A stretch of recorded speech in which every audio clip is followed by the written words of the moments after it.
बार फिर से अल्लाह रब्बुल इज्जत के पाक कलाम की आप तिलावत फरमाएं। बिस्मिल्लाह।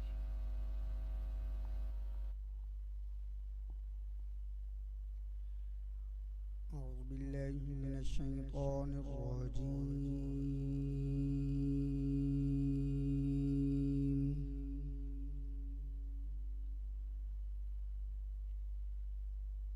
بسم الله الرحمن الرحيم.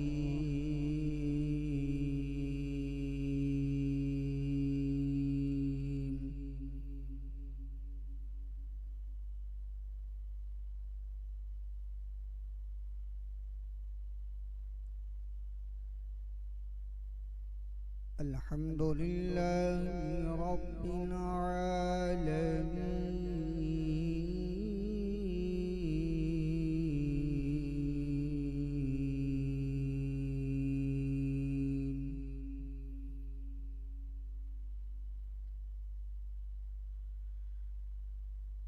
الحمد لله رب العالمين الرحمن الرحيم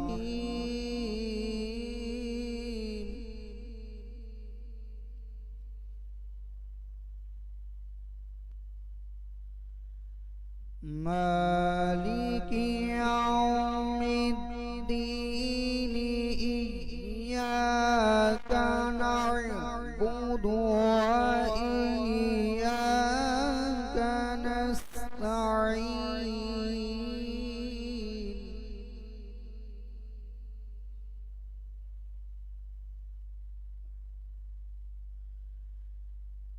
اهدنا الصراط المستقيم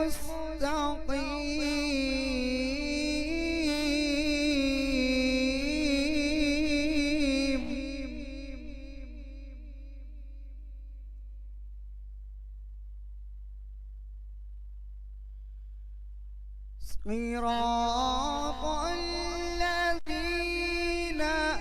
أنعمت عليهم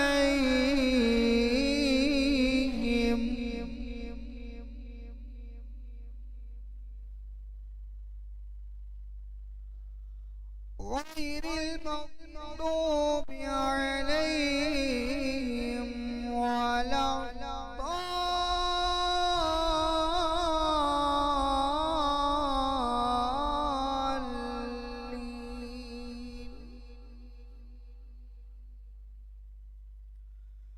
غير المغضوب عليهم ولا الضالين.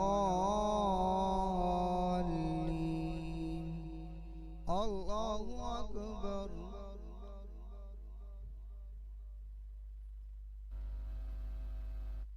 بسم الله الرحمن الرحيم.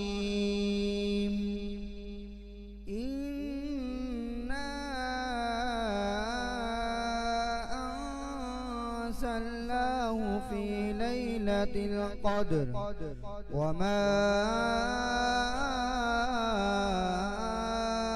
أدراك ما ليلة القدر. ليلة القدر خير من 1000 شهر. تنزل الملائكة والروح فيها بإذن ربهم من كل أمر. سلام هي حتى مطلع الفجر. آمنت بالله صدق الله العظيم. जनाब कारी मोहम्मद अशरफ वारसी साहब बहुत ही खूबसूरत अंदाज में कुरान मुकद्दस की तिलावत करने की सादत हासिल कर रहे थे। नाज़रीन मोहतरम, आज 27वीं शब है और आज उलमा किराम फरमाते हैं कसरत से सूरह कदर की तिलावत करें। कसरत से ना हो सके तो कम अज कम 7 मरतबा आज रात आपने सूरह कदर जरूर पढ़नी है। सूरह कदर की बहुत फजीलत है। आज की रात ही सूरह कदर में आज की रात का जिक्र है जो 1000 महीनों से अफजल है। इंशाल्लाह यही सवालात लेके जो हमारे खूबसूरत मजीद स्कॉलर इनकी जानिब भी बड़े